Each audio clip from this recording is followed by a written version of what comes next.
Hey,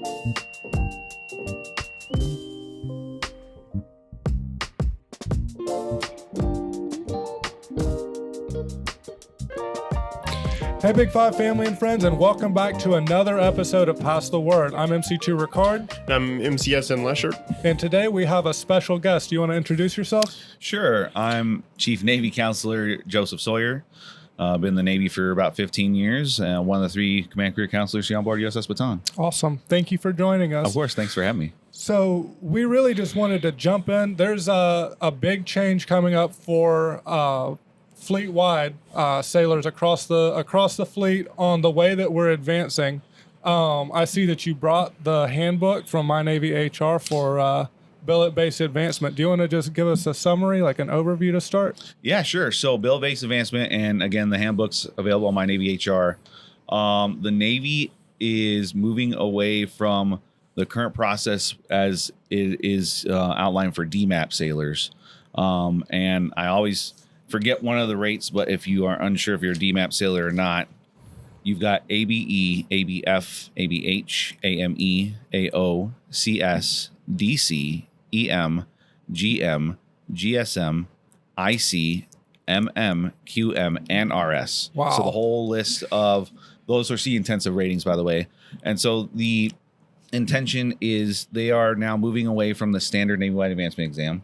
They're going to be taking something called the Rating Knowledge Exam, or RKE. Mm-hmm. And assuming that they pass this exam and they meet all other eligibility requirements for advancement, instead of advancing through the normal path of advancement like we see with the Navy-wide advancement exam, they will now be applying for billets in My Navy assignment for those that are looking to promote to E5 or E6. Okay. So that's sort of similar to what we've seen for the chief billets that they've been taking and they've been putting on rank. I wanted to ask, just comparing this for E6 and junior to that, what do you think some of the biggest benefits for sailors we're going to see come out of this program?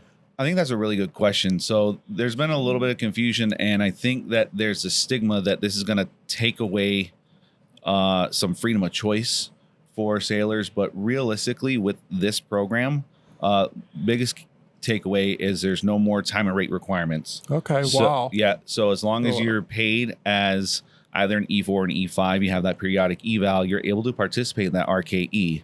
What that also does is it allows you to be able to apply for these billets early, and you have a much greater choice when it comes to where it is you're going and potentially when it is you're promoting. Right. That's awesome. Just to clarify for everyone, could you explain what periodic eval is? Sure. So a periodic eval is essentially the regular eval that you receive on your normal timeline within the Navy. It's not a special one like when you are transferring or any other major event that happens in your career. It's the one that you get every single year at the specified time frame for your specific pay grade. Awesome. Yep. So just if I was a DMAP sailor and I took the rating knowledge exam and I passed it, I tested high on it, then after March 15th, that's my periodic eval coming up as an E5 sailor. Correct. I would be able to choose orders. So right now, the way that it is currently being held, a fair amount of sailors might not have that periodic eval yet in their record. So for those that were currently being paid as either an E4 or an E5, and they're the sailors that are listed to be able to take the RKE, right? If they have that periodic eval on hand already, then yes, they'll be taking their rating knowledge exam this coming month in March. So there might be some that aren't taking it this cycle, but they'll definitely be ready to next cycle. Awesome. Yep. That's super cool. Yeah, and to piggyback off of that, I was curious, and what role would you play, as a command career counselor on board in this program and facilitating it with the sailors? I'll tell you what, that's an awesome question. I appreciate you asking that. So as command career counselors, we are heavily engaged with not only advancements, but with the My Navy assignment process. And with the two of them sort of merging together, it really brings the best of both worlds. We're going to be extremely involved in making sure that all sailors meet all their eligibility requirements ahead of time. So That includes things like your PMKEE, your ELD courses, Mm-hmm. and then we make sure that they have their advancement worksheets completed in a timely manner. And then once they pass that RKE, we'll counsel them to make sure that they understand how the My Navy assignment process works as far as applying for those billets in the next pay grade. Sweet. Yeah, it's nice that you're there to, kind of facilitate and making sure people are on the right track for this. Yeah. Right. I think that this also empowers a bunch of sailors who are able to take a lot more charge in their career paths. They're able to kind of say, I feel like I'm ready for this leadership role. I think I'm ready to pick up, and I'm ready to move on from this command to go somewhere new. Exactly. Yep. And with that, so it really does open up that freedom of choice, right? Because there's been some confusion in regards to if I'm supposed to rotate to maybe a shore duty and there isn't a specified billet in the next pay grade that's available for me to apply, can I still go to shore duty? The answer to that would be yes, because once you pass this rating knowledge exam, you have this indicator placed upon your record that allows you to be able to apply for that next pay grade up to 24 months in the future. Okay.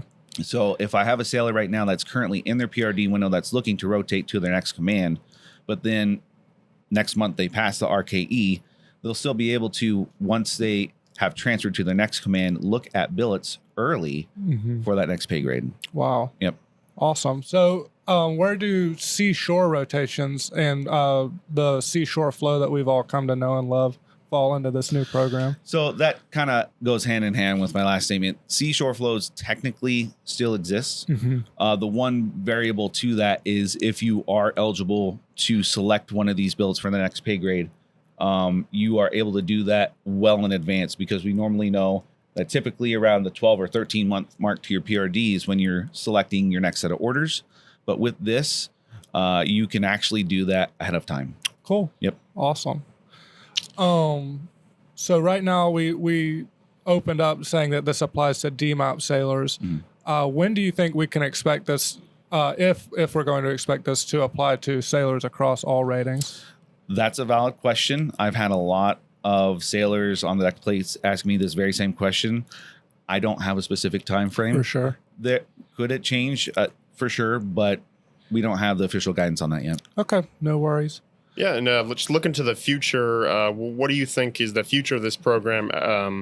Not just for the ratings, but just for the success in the Navy as a whole. Sure. So the whole purpose behind the bill-based advancement is to ensure that as a Navy, we are filling those critical sea and shore billets, because there are a number of them that are gapped, especially at that E5 and E6 level. And the way that we are able to get those filled a lot faster is by incentivizing our sailors by allowing them to promote early. So I think with these lists of sailors that are participating in the RKE right now, they're more or less test phase, if you want, because again, they are sea intensive, and that's where we are struggling the most, is with these specific ratings and trying to get them manned at those specific levels. And so assuming this is successful, there's a chance again that it could spread out for more rates in the Navy. And I think overall it's going to increase our end strength and just make us a stronger Navy. Absolutely. Sweet. Absolutely. What are some of the other common questions you've been asked around the deck plates, and what are some of the fears that you would like to address with this new program? I don't know that I've really had any other questions outside of what we've talked. You guys have had some really great questions, by the way. But there is some fear because a lot of sailors are used to promoting with the Naval Advancement Exam. They fear that, they're not going to be able to find a billet that will allow them to promote.